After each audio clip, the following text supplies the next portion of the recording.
Bonsoir bandeko na nga, bonsoir balandi nyonso ya bémission tosalaka badirect tosalaka mpona kolobela makambo ya mboka.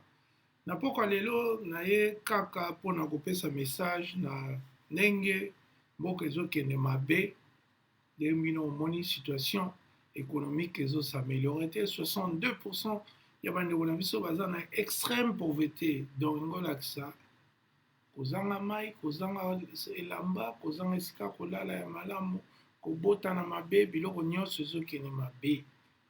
Mboka ezotambola malamu te. Tomoni président oyo susu ayaki na baélection calamiteuse akomi na ye su kotambola to déploraki 500 voyages, mais abandi déjà na moins de temps asakomi na 6-7 voyages. Ça veut dire quoi? Joseph Kabila aloba eloko moko abaki échec na ye ezalaki akokaki kochanger peuple congolais te.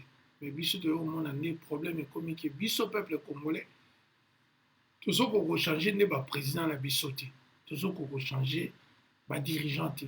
Badirigeant bazoya toujours ya mabe, ya qualité ya mabe, mingi bayebi ata mabe na malamu te, mimi bayebi kose soucier na peuple congolais te. Yango lelo toye po toloba nini? Tozongi susu na Joseph Kabila. Pourquoi tozongi na ye? Parce que ye nde azali oyo akambaki mboka na biso ba saison nyonso oyo eleki. Tozongi na ye parce que nayoka ba congolais balobaka oh non Kabila charisme alobaka te. Non. En politique on parle, en politique on dénonce. Kabila Joseph ndeko ntango yo ozali na pouvoir, Félix aza kofinga te, papa na ye afinga yo te, IDPS efinga yo te, bacombattant bafinga yo, bayoboye ozodirige te, bazomanipule yo na barwandais, bazosala boye, olingi mboka te, oza pion ya Kagame, oza boye, bango baza koloba bongo. Mais yo siko na tour na yo ofani calme oloba eloko te. Non, ça ne se passera pas comme ça. Vous êtes sénateur en vie selon la Constitution Congo, vous gagnez plus de 800 000 dollars. C'est-à-dire que Félix a gagné 2 millions, et vous avez 800 000. Donc il faut, vous avez un droit pour l'oba, dans ma camouizo le kalamboka. Tout le monde a na Namibie, vous avez kunda homologue na yo. Après, tout le monde a des montagnes, ils ont des photos, des selfies. Mais Joseph Kabila, ils ont des selfies. Mouto yo tchela biso qu'on a un lobby, ayaka na fraude. Mboka ezokende bien te. Inflation ezomata. Baboma Chéribin Okenge. Bango balobaka, oh yo, otindaka, nani aboma boye. Mais lelo bango pe bazoboma. Bango na tour na bango. Bazaki oloba so mutu akufika na ntsele Kabila o sosali boye fausse commune o sala boye Kabila bomi mutu, Kabila lingi boye te, Kabila lingi bata diaspora bazonga te. Mais bango bazosala pire que oyo oza kosala. Mais yo fandi silencieux, ofandi maman libre toyoka kote toza kocritiquer autant bozala na pouvoir. Oui, mais aujourd'hui bozala na pouvoir te, il faut boloba. Boloba, qu'est-ce qui se passe? Qu'est-ce qui se passe dans notre pays? Autre moment, Moutou, bazo welela avion, na aéroport. Yaroki mambangu ke, n'habite avion était rabattifié sur 300 places, pour ça kolekate. Mais bato la bazo ki manini ba we l'avion.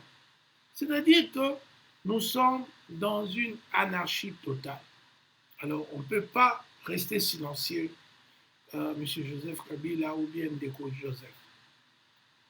Tu retires la silencieuté. Il faut le bas. Silence est anormal parce que tu es payé par l'État congolais et tu es un opposant. Tu dois prendre la parole. Tu dois relever. Quand tu es un citoyen, il y a un manque de respect sur les fingotés. Les Congolais, tu sais, tu as rendre biso. Tu as vous, na ba TV. Mais, président, il faut okanga bafoto okangi ebele tozomona bafoto na Namibie ere moko na Lubumbashi ere moko est ce que bokonzi ya Congo eza kaka oye otongi kinga kati na yo okei oye otongi Mongaliema na yo okei oye otongi Palais des Marbres okei un homme politique bayebaka ye mpe ndenge azodefendre pasi ya peuple. Joseph Kabila nayebi ke peut-être oloba ono bafinganga mingi na oloba nini te yaya azalaka ndenge wana te ata bafinga mais il faut oloba.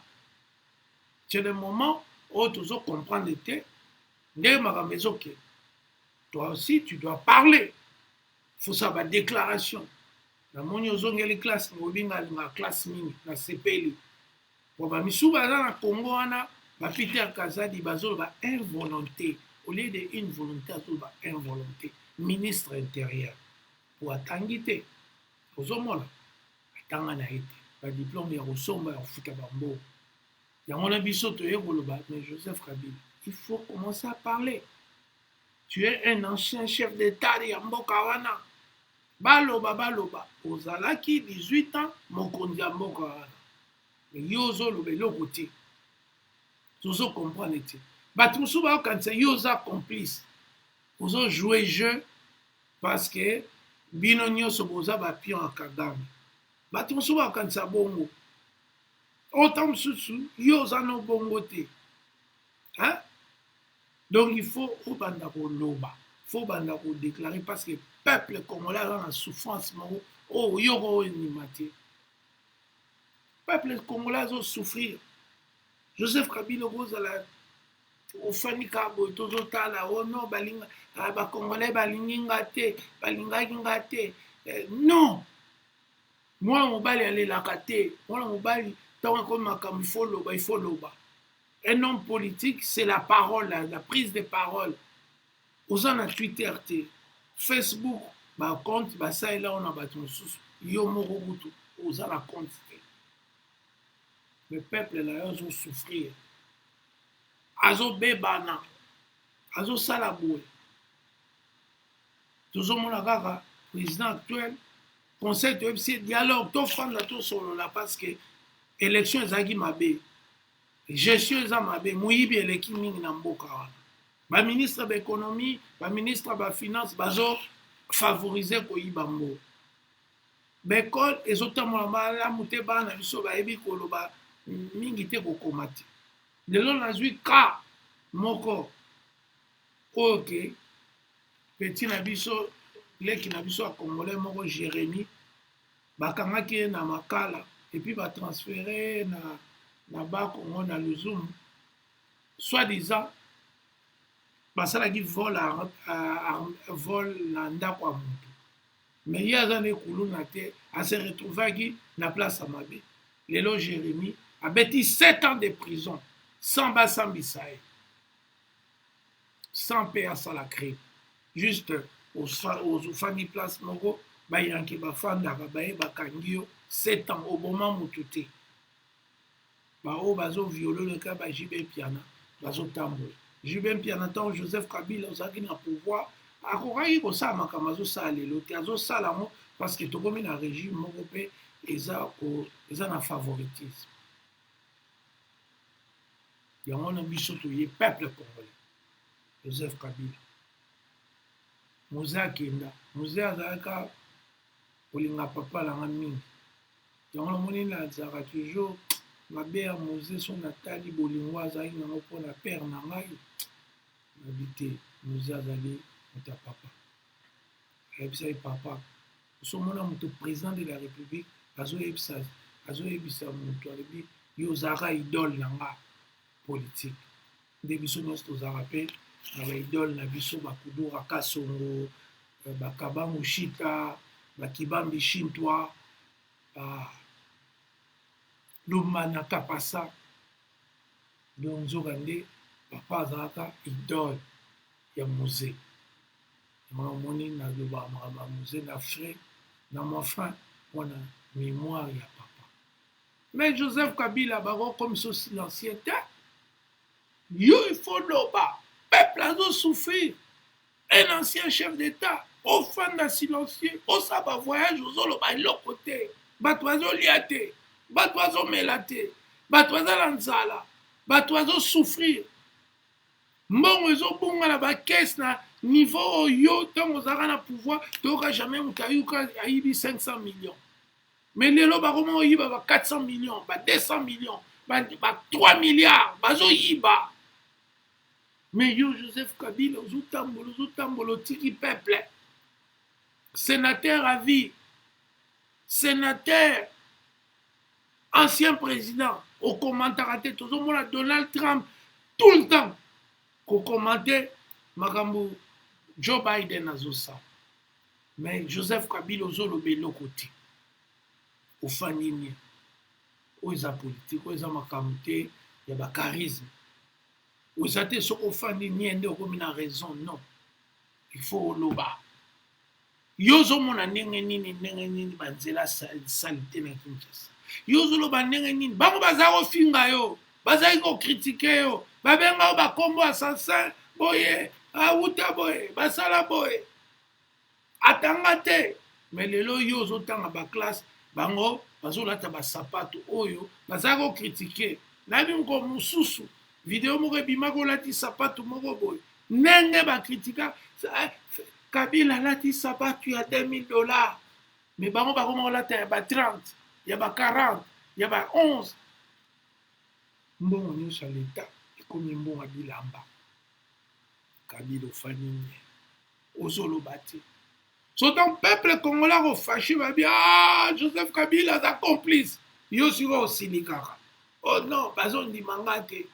Nga na réunifa Congo, nga nde nazwa ba Jean-Pierre Mbemba banini nasangisa bango bandimaka te.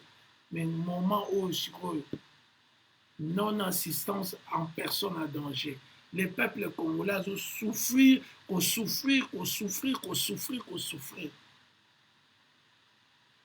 Tala bato ebele bayebaki te keso yo longwe ezala boye munoko toyoka na limete wana na IDPS munoko toyoka epa badirigeant wana banini toyoka bake so Kabila balobaka kutu mieux vaut Mobutu alongwa ata mbwa epuis na ntango na tour na yo balobaki Kabila so Kabila akei bokomona makambo tosala na mboko 5 ans yango eleki 62 millions de Congolais, dans l'extrême pauvreté, dans le manque, dans tout, toujours en macaque. Et là, de mon côté, 5 ans de famille, amélioration à mon côté, dans le quotidien à peuple. Soldats zozwa, mbongo muke, mais bazotinda e balbi ke no bunisa Kagame. Moi, je suis venu dire, Monsieur le Président, que toza na likambo ya silence na yo komi kodérange. Peuple congolais ngoyeba silence ya Kabila ezali complicité to culpabilité ndenge atiela biso moto. Silence ya Kabila elingi olakisa nini? Silence ya Kabila elingi olakisa ke andimi bakongolais basouffrir ye afana na kinga kati na ndako ya kitoko courant autonome kuna bodépendaka kutu na snel te. Silence à Kabila elingo lakisa nini? Est-ce que Kabila aza vraiment moto mabe aza reconnaissant te na oyo Congo esali mpona ye?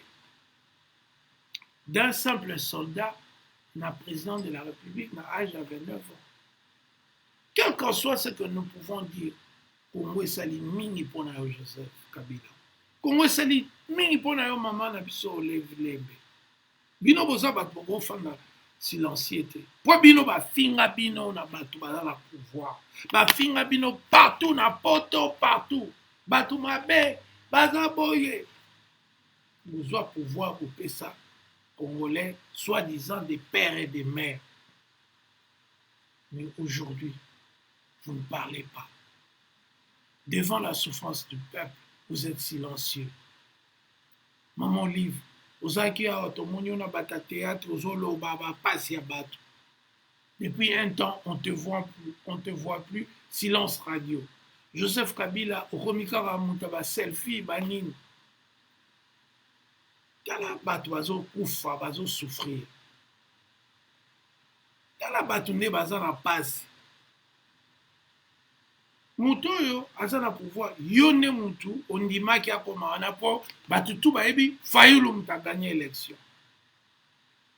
Tozosenga ye dialogue, tokutana tosolola mpona tosala mwa plan, parce que baekolo nyonso na monde bakomi na mwa baplan ya kobongisa bamboka na bango mpo bakee liboso baninga batikala se. Alingi tofanda te. Message nazotinda Félix Tshisekedi, tosala kimia, tofanda toso, tobenga mpe batama ye botika koemploye bafaux député bafaux ministre banini oyo baza na bolingo ya mboka te, baza miyebi, balingi koyokanga te. Joseph Kabila yango wana toye message oyo mpona yo, il faut lamuka, il faut loba. Un homme politique n'est pas silencieux. Même tout na Sarkozy, ba Hollande, yo kutana na bango nga na kutana na ndambo me nyonso te, mais yo kutana na bango nyonso. Il faut bando loba pona mboka na yo. Il faut bando loba. Parce que siko ezobima lokola yo za d'accord, parce que il y a un adage, je dis ça comme ça, français qui dit que qui me dit mon consent. Nous toujours le bâté de Yondimi 500 millions et pour la caisse. Yondimi ba voyage nous ce président Salak. Yondimi souffrance oyo ya munene na munene oza na mboka na biso. Yondimi na onyo sona. Yondimi ba futaka ba soda mabe bon batinda ba na guerre. Yondimi salité nyonso za na Kinshasa. Yo ndimi ke bato ba dirigeant à Congo batanga te, tala yo ozongeli classe ti muke ti osisi. Be na Congo bato bakoma mona ke classe ezala tina te, kotanga ezala tina te, chance eloko pamba nakomaka président na nko natanga te ezala tina te, nayeba te ezala tina te, soki nakomi wana bakolakisanga on l'a comme ça. Et on a toujours senga président Kabila, il faut banoloba. Pour bango ba finga ba sosolo ba sisa lo poso. Nini baloba pona yo te, pona mama na yo, pona papa na yo, pona bandeko na yo, pona baleki na yo, pona bana na yo. Ba finga kutu makambo privé ya vie na yo, Eric Lenge azaki ex-mari ya mwasi na yo. Bon yo ofanda nye vraiment biso tozoloba yo mkolo qui est ennemi. Yo fanonye yo un homme politique silencieux, ça n'existe pas un homme politique silencieux. Un homme politique doit parler. Et nous attendons de toi de parler comme tout le monde. Tout le monde a le droit de parler. Moïse Katumbi a le droit de parler. Martin Fayulu a le droit de parler. Olivier Bolé a le droit de parler. Bah tout baza na droit ya koloba ya ko mettre point de vue na bango na situation. Surtout yonde ça fait depuis dislocation ya coalition na bino, ça fait au moins 4 ans ozoloba te. Bon yo siko ne banzele zo toboka wana ezolobela o rien. Nenge ba mama bazo souffrir bateka makala mbongo ezokoka te. Joseph Kabila ezolobela o rien. Maman livre ezolobela bino rien. Bozo c'est la nuit. Bozo c'est la ke bako ba cadavre ba congolais bak ekoma ke congolais moko bazota mala nzela akwei akufi na Goma na Kinshasa na Lubumbashi nde mukonde boko ba ote eleki. Mais le peuple est en train de vous alarmer déjà que ça ne va pas. So moni biso ba Olivier Bolia to komi ko loba boy ko benga ba kombo. Parce que ça ne va pas dans ces pays. Ça ne va pas. Le pays est désorganisé. Le pays est mal géré. Le pays est géré par les favoritismes. La haine. Parfois la haine tribale. Ce que Joseph Kabila a ma photo. Oh, qui n'a pas la moto. Oh, qui n'a pas Mais va visiter les pauvres. Va visiter les Congolais, comment ils souffrent. Makambo ba Congolais olingi oloba yango susu te mpola nini. Oza kosala badiscours à la nation, oza koloba bapasi yango. Okomi sikoyo na manda esili olobaka susu te. Mais bango ntongo yo ozalaki na pouvoir, yo ozalaki cible na bango favorite. C'est pourquoi nous interpellons. Il faut banda koloba. Congo eza ya motu te, Congo biso nyonso toyaka tosalelaka yango, me tozolinga nde mbala oyo tosalela yango mpona avenir. Pas seulement pour le Rwanda. Le Rwanda, on va annexer le Rwanda économiquement. Rwanda, barosala, soki tobongisi tokobenda bango Rwanda bino ale bosalelaka biso boye, tozala besoin ya produit boye mpona économie na biso. Mais ezosenga ke biso bakongolais tozala fort na esprit, tozala kobanga te, tokosala makambo tokochange. Parce que ce n'est pas normal oyo ezoleka na mboka wana. Et surtout le silence de Joseph Kabila. Ezokamwisa bato. Mais Joseph Kabila yo ozozela nini? Donc eza ke boyokanaki na Félix soki asisi ozonga ou bien ozoya vraiment mpo tobongisa mboka. Soki oza complice na ye te. En tout cas, nakoki forcer yo te, mais il faut banda koloba. Bayebaka moto alingi peuple na ndenge azoloba souffrance. Même na poto ba France, ba États-Unis, ba Canada, omona opposant moko boye azopesa ba perspective moko boye mosusu mpona développement mboka. Mais si on est dans le silence, on ne parle pas. On tue des Congolais, on ne parle pas. On a tué Chéribin au Kenya, on ne parle pas. Quand il y a 62 millions de Congolais qui vivent dans l'extrême congolais, Kabila ne parle pas. Quand il y a des assassinats, des vols à 500 millions, les arrestations arbitraires des Congolais, Kabila ne dénonce rien. Donc, dans 5 ans, quand Félix va finir, il va organiser des élections truquées, et puis avec Kabila, zone au pouvoir. C'est comme si on a l'impression que tu n'es pas avec le peuple, que tu es avec Félix. Ça donne cette impression-là, c'est pourquoi l'objet de cette vidéo, c'est parce que ça donne cette impression que Kabila est avec Félix, parce que Kabila ne dit rien. Pourquoi il ne dit rien? Et nous savons tous que tu n'es pas un homme faible.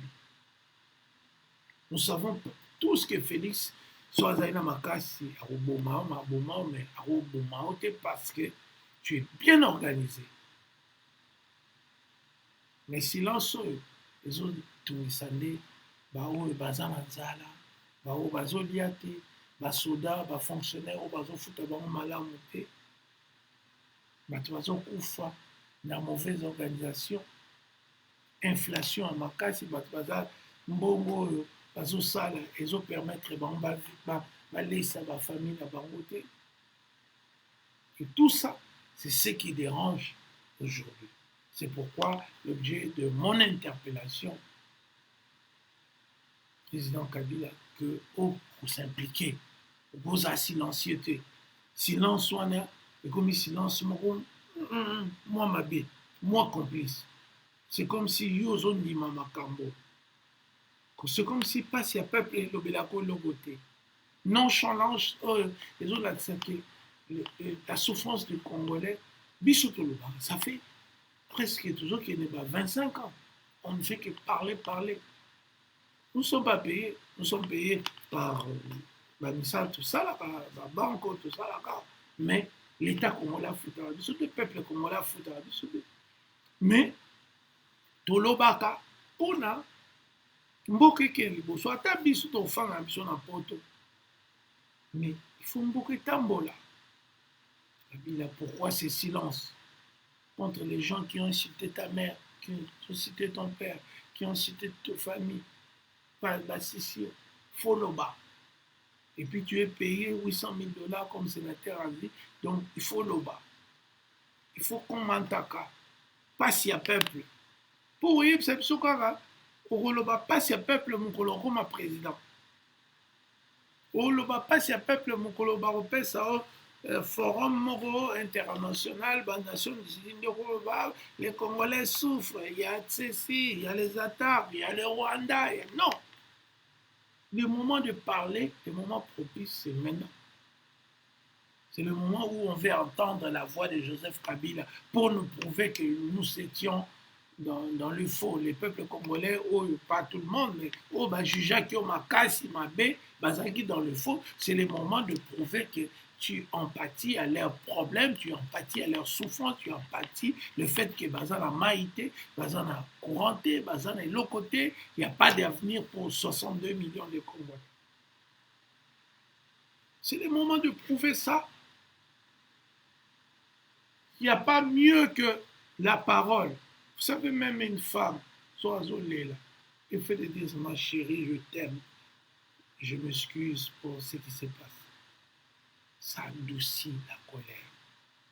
C'est aussi la parole que le peuple congolais veut réellement savoir si Joseph Kabila Zarana Bango. Même petit Nanga Zoé, petit Zoé, Ozawa, Toga Rosoute, c'est les man. Na lipasa na biso toyoka bino sute fo boloba po bango mpe balobaka na ntango na bino na ntango na bango gestion na bino bosali boye tala lipasa Kabila asali boye. Mais pourquoi bino boloba bobanga bango biso obanga bango te boloba eza peuple il choque des idées jaillit la lumière, tout le monde doit parler, tout le monde doit donner son opinion. Mais ce que moi je me plains pour le président Kabila, c'est que les Obimaloko là, ils ont complices parce que Zolo rien dans la situation comme il m'a bé, kolekatan yozalaka. Mais tout le monde a que silence là yo, ils ont l'accepté. Moi j'en ai petit abso baloba na lingala le. Ils ont ça la bien été.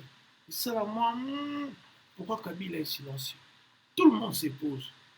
Parce que moi, au moins, j'ai le courage. Je suis le premier Congolais à m'adresser à toi directement, boué, sans insulte, sans mépris, sans haine. Je suis le premier Congolais dans l'histoire de notre pays à m'adresser à toi dans le calme le plus total. Oui, que nous Tamba. Ça va bien à recruter il y a 20 ans. Donc, je suis un homme honnête. Je ne suis pas un homme qu'on manipule avec l'argent, on manipule avec le tapis rouge, on manipule avec les insultes, on manipule Bafinanga, Batanazali. Parce que, vous voyez, à la place, il y a intérêt à peuple congolais. Et c'est pourquoi, là, j'aurai courage. Non, je vais m'adresser à l'ex-président Joseph Kabila parce que silence n'a eu, peuple a zoé pas dans la. Comme je dis toujours, je suis au four et au moulin avec le peuple. Gama kamna lobara mingi utara na peuple. Peuple va dire ah. Ba maman il se batania ba Papa Olivier. Mais ni Joseph Kabila zo le belo côté. Oh tala po. Oh ni. Et on a montant et combien belé habité. Je vais faire une vidéo, je vais m'adresser à notre ancien président pour l'envoyer que tala. Position nos autres. Baroya ko bamba yo complicité. Baroya ko bamba yo ke ba Congolais bazo kufa yo posa complice. Or yo tam soza la ozana idée moko bo mozo lo bati. Ata idée na auto senyo to lo ba ile ko lo sa. Mais compatir. Et ça ira bien que ba mona ke nenga la sala la compatisaka na peuple. Bah non. Même bah, il y a des personnes qui ont compatir. Moi, je compatis. Je dis que non. Souffrance, soit dans la monde. Quand je vois des petites filles à Kinshasa, Tala, Joseph Kabila, JB, Asali Sex, na moi, 11 ans. N'attend à pouvoir, là, à boto la moi, dans la tête. Tant qu'à yo l'ongwe, bazu, ba soda, ba ke, ba boto les moi, il y a brunette. Attends, on a eu ça parce que ça au bang ayo. Aïe que yo l'on dit matin, aïe que maman Olive lembe, awa on dit maman mwana. lelo basali yango parce que pouvoir ekomi ya coterie, ekomi ya baamitié, ekomi ya bafanatisme. Jibe kuta aleki Kofi te, aleki Petit Fally te, aleki Petit Ferry te, aleki même Petit Fabregas te, mais lokola aza moto ekola donc akomi na droit ya koviole epuis kovivre vie na ye normal. Nayoki président Kabila ke jibe afuta mbongo po akende prison te. Donc soki oviole ofuti mbongo okende prison te. Est-ce que mboka tokotonga ngo ndenge wana? Mutu na nga Joël Konde na banzi yo. Alain Kindeki Mère Booster na banzi bino. Mama Joe Lwemba na London na banzi bino. Est-ce que mboka oyo tokotonga ngo na ba viol ofuti mbongo okende prison te? Yango toyeko interpeller président Kabila. Banda koloba, un homme politique n'est pas silencieux, un homme politique parle. Tosengi toyebisa biso nini osala lobi, tosengi toyebisa biso plan nini bozala yango, me oyebisa biso kaka ke est-ce que souffrance nde bato bazolala banzala, nde bato bazofraude bakomi kokima mbangu mpona komata avion, nde bato makambo nyonso ezoleka na Congo na este ndenge bazosala bato. Est-ce que nyonso wana Kabila oza na mot à dire te? Ozela kaka bokolo kokoma président nde okoloba na biso makambo eleki na 2024, na 2023, na 2022. Non, je pense pas que c'est ça. Yango lomoni maloba na yaki nango lelo yango wana. Oyebisa président Kabila, vous devez parler. Vous êtes sénateur payé par la République. Le peuple congolais na mabe na malamu balingi mpe bayeba oyo ozokanisa mpona pouvoir oyo baza kofinga yo. Kotiela biso kaka bafoto totelemi na bamontagne lokola yo oza na esengo. Peuple congolais akende na bamontagne te. So ake montagne ya Masisi bake kokufa, so bake montagne boye balali nzala, so bake montagne boye bazangi bakaye mpona bana na bango. Le peuple congolais n'est pas dans la fête. Le peuple congolais azozela. Voilà mon message d'aujourd'hui et vraiment je remercie à toutes les personnes qui m'ont suivi. Nous ne venons pas pour tout le bassin, pour tout ça, nous devons s'impliquer. Joseph Kabila a le devoir, même pas le droit, mais le devoir de parler au peuple congolais. Parce que c'est un ancien président. Il a le droit de dire ce qu'il pense de la gestion d'aujourd'hui. On a le droit d'entendre ça. Et puis s'il y a des pistes de solutions, on a le droit de dire oui, tout ça, tout ça, tout ça. Voilà un peu mon message pour aujourd'hui. Et je pense que Batboso, vidéo, botine de la maman livre, botine de la présidente Joseph Kabila, botine de l'entourage, bani non silence ou umeli, parce que mboka ezoke ne mabe, Congo ezokoma lokwa Haïti, mboka moko lelo tantôt plutôt ebongi bébé ebongi. Donc il faut tous avoir solution, et aussi un dialogue, mutu nyonso, il faut kota na likambo to solo la, neni to ko sa institution ya makasi oyo et ko sala ke mboka na biso ke liboso. Na suki wana, merci mingi pour l'attention.